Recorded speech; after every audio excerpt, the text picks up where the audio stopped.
Well, good afternoon, everybody. And thank you so much for the opportunity to join you virtually today to share a little bit about Jack.org.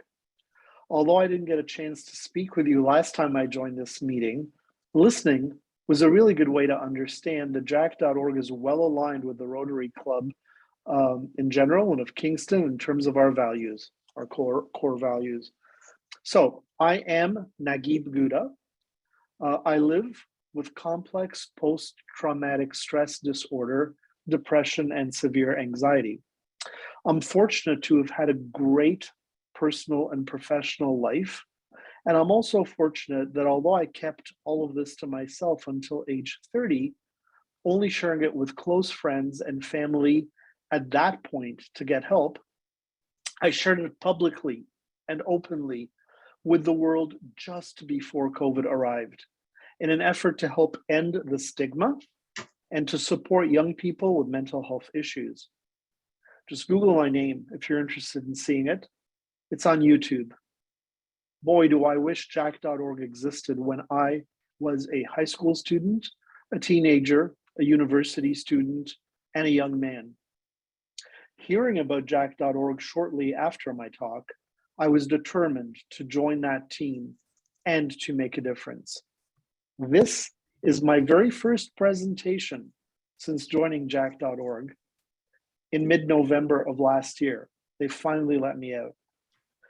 And I will always remember that this presentation was to all of you, including some of you who are estate planning professionals from what I understand. My first career was in financial services, and that afforded me the opportunity to lead the marketing team at the trust company of Bank of Montreal, and to support estate planning was a key part of that role. There is irony that my new role is that of major individual gifts with a special focus on legacy giving. The fact that you are all in Kingston brings the whole package together. The place where my wife studied for 8 years at Queen's, and yes, Chez Piggy is still our favorite eatery whenever we go there, and the place where Jack left this world 12 years ago. My mental health revolution is where we have a society where we lift one another and support one another to overcome our adversities so that everyone feels they have the support they need, they feel that they belong, they feel loved, and they feel valued. My goal today, as I said, is to share a little bit about Jack.org's history, our programs, and why there is no question in my mind that we are so relevant today more than ever.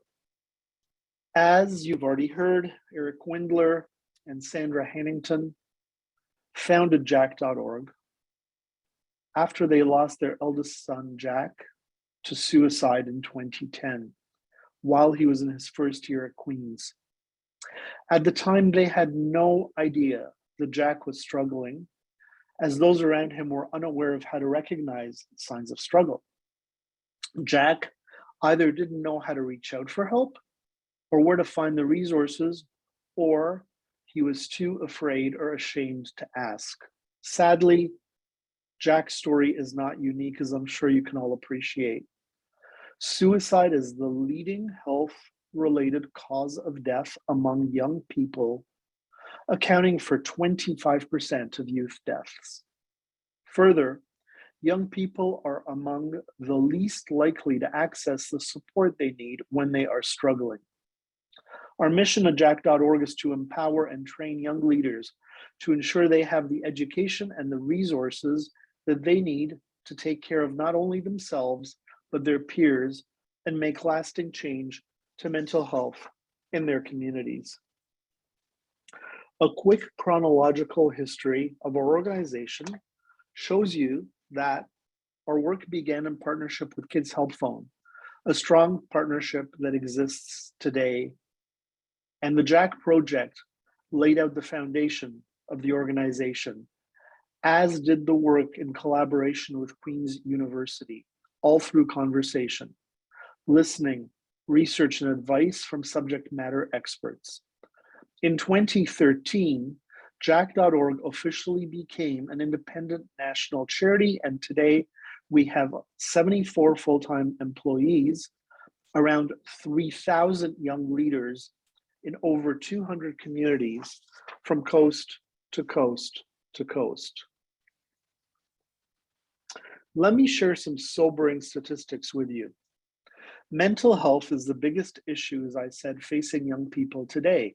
1 in 5 will develop a mental illness, and a shocking 3 out of 4 of those people who need help will not get it. The result is that suicide, as I said, is the leading cause of death for people aged 15 to 24. And despite all of this, no one talks about it. Why? Stigma. And what makes the stigma really ridiculous? Well, 1 in 5 of us will suffer from mental illness during our life, but every one of us, 5 in 5, have mental health. Our mental health, like our physical health, falls on a spectrum. People are not totally healthy nor very sick all the time. They fall somewhere in between. Mental health is similar, and we can all struggle. Jack.org's programs exist to train and empower young people to take a leadership role for youth mental health and to ensure they have the education and the resources they need to make a lasting change in their communities when it comes to mental health. They encourage everyone to get involved in Canada's youth mental health revolution and do so in a way that is evidence-based, safe, and effective. Specifically, our peer-to-peer model is focused on youth education and capacity building for advocacy, because the research tells us that these are among the most effective strategies for encouraging attitude and behavior change and for creating effective community-led solutions. With the support from Jack.org, these young leaders provide relevant mental health education to their peers, normalize difficult conversations, encourage help seeking, and advocate for safer, more supportive communities. Very briefly, let me tell you about our core programs. That's how we drive towards our mission. In the Jack Docs program, trained youth speakers use the power of personal stories to inspire, engage, educate, and equip their peers to take care of themselves and to take care of others, and to take action for youth mental health in their communities. Jack chapters are trained youth-led groups in high schools, colleges, universities, and communities supported by Jack.org and our staff who work year-round to identify and dismantle barriers to positive mental health in their communities. Members organize initiatives to decrease mental health stigma and to advocate for accessible community services. Jack Summits are youth-led conferences held across the country where young people gather to connect, share ideas, and develop large-scale strategies to improve mental health. And finally, Be There. That is a cutting-edge online resource which teaches people how to better support their peers and loved ones who are struggling with mental health. Written content, video tutorials, testimonials all address youth-identified gaps in mental health knowledge in ways that are relevant, engaging, and interactive. Since the launch of Be There in May of 2019, there has been over 500,000 unique visitors and users to the site. And in 2020, Be There won 2 Webby Awards, naming it the top health website in the world. You'll learn more about Be There in a moment. Now, so far this fiscal year, Jack.org youth leaders in every province and territory have led 174 chapters, delivered over 176 Jack Talks, That's 125 that were live streamed and 52 pre-recorded. Jack Talks have reached an unbelievable 17,000 people to date this year. And we've hosted 3 regional summits and 10 local summits, with our national summit coming up in a few weeks. What is staggering about all of this is that we've done it through COVID and we've done it all virtually. For those of you who aren't familiar with Be There, and I certainly wasn't when I joined the organization, I want to take a moment to share part of a video that was created for the Be There launch. When you're trying to support someone with their mental health, it is often overwhelming how many questions run through your head. When creating Be There, Jack.org surveyed 1,200 young people across the country to find out what questions they had when trying to be there for a friend or family member. We partnered with subject matter experts to answer these questions, centered around Be There's 5 easy to remember golden rules. You'll hear those in a moment. And that gives visitors the skills and confidence when they visit the site to navigate supportive mental health conversations, which are tough. It also troubleshoots common questions that people face when supporting someone with a mental health challenge. It's easy to navigate, visually appealing, and very intuitive. So let's try this out. When it comes to mental health, we all have good days and bad days. And on our bad days, we just need some extra support. We need someone to be there. Now, being there isn't about fixing someone, although I think it's natural, it is for me, to want to fix the things that our loved ones are going through. That's really not what's helpful. What is helpful is just being there, showing you support them, listening to them. Now, you'll know if someone you love is struggling if you see changes in their thoughts, feelings, and behaviors that are intense, long-lasting, and having a negative impact. And if someone you love is struggling, there are 5 Be There golden rules that you can follow. And they're: say what you see, show you care, hear them out, know your role, and then connect to help. Now, you can use one or more of these rules in whatever way makes sense. Be There is going to teach you how to use them in everyday situations.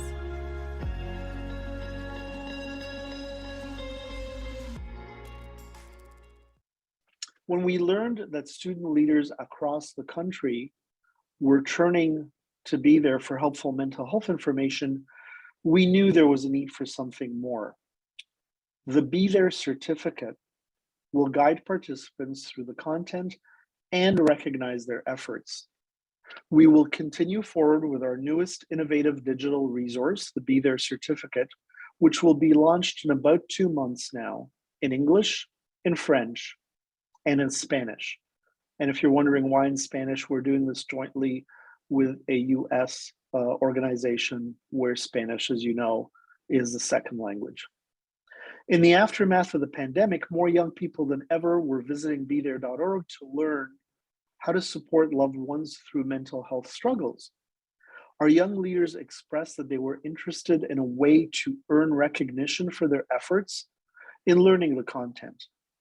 Not only would this skill be one that they could add to their resumes, but it would also enable these leaders, these student leaders, to reference Be There in their trainings and prove that they had synthesized the materials. I think you all know that traditionally mental health training is delivered in person over several days and is costly, inflexible, inaccessible to some, and the quality of training can vary depending on the facilitator. The creation and launch of this Be There certificate will offer free, accessible digital training courses. It will target the high school to university transition. As we know, transitions, as we saw with Jack, make youth more vulnerable to experience mental health challenges. Our goals are ambitious, but they're also attainable. By July of 2023, we will have reached 300,000 people across Canada through our awareness campaigns, and 110,000 of those will have completed their Be There certificate training. 3 years post-launch, by July of 2025, our ambitious and attainable goal is to have 1 million people complete the Be There certificate across North America. With the support of so many incredible partners that we have, we believe that this goal is achievable, and it will spark a ripple effect where 1 million young people can reach those in their social circle with vital mental health information, so that youth across North America will have someone who's able to support them through a mental health struggle if necessary. Before I leave you, I want to share a short video which encapsulates what we at jack.org do. It really amounts to a summary of what you've heard over the past few minutes, but the difference is really important because it uses the voices and the images of our youth network.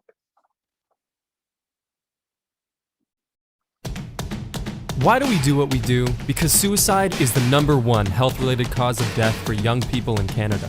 We're struggling with our mental health and we're not getting the support we need and deserve. Things need to change, and we will lead it. Jack.org is the only Canadian charity training and empowering young leaders to revolutionize mental health. What does our revolution look like? It looks like a Canada where all young people understand how to take care of their own mental health and look out for each other. A Canada where all those that need support get the help they deserve. We make it all happen through Jack Talks, Jack Chapters, and Jack Summits. Jack Talks send trained young speakers to talk to their peers and teach them about the basics of mental health, signs of struggle, how to find help, and ultimately how to take care of their own mental health and look out for each other. Jack Chapters are groups of young leaders that work year-round to identify and dismantle barriers to positive mental health in their communities. Jack Chapters create local initiatives rather than a one-size-fits-all approach. That's why no two Jack Chapters are exactly the same.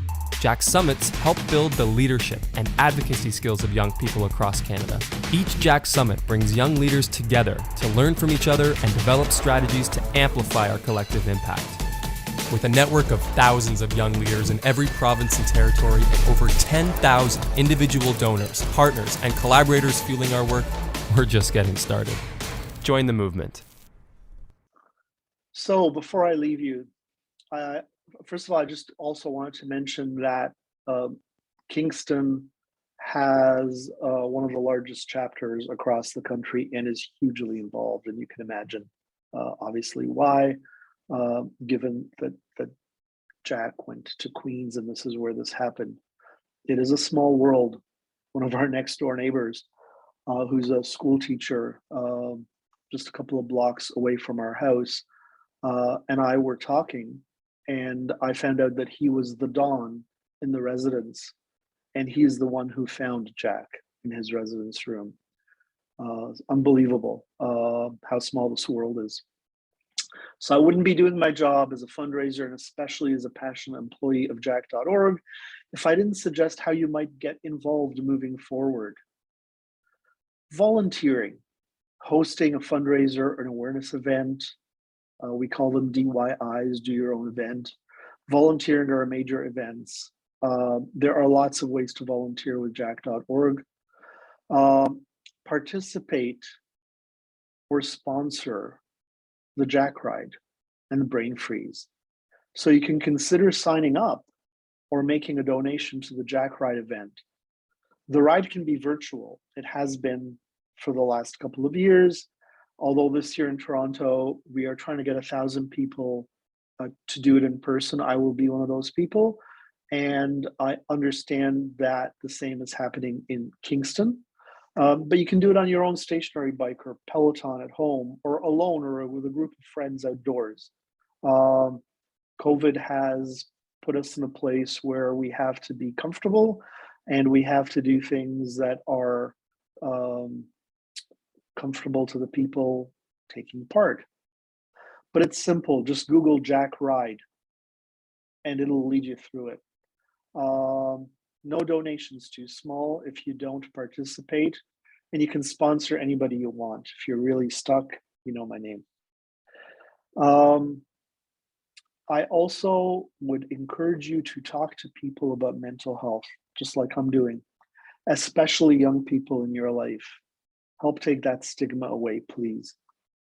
Share today's presentation and other videos which you're going to receive from me through my contacts with your organization in the coming days. Share them with your network. And consider suggesting jack.org to clients or people that you know as a way they might leave a legacy gift. So I want to thank you for listening to me today and for allowing me to share this information about this great organization I have joined. I hope you've learned a few things about mental health and the importance of giving voice to young people, especially voice about youth mental health. I'm happy to answer any questions you might have and to stay connected with you moving forward. That's why I've put my email address there. And I really hope to receive some feedback from you. This is my first presentation. And I want to be accessible should you have any questions or thoughts after today.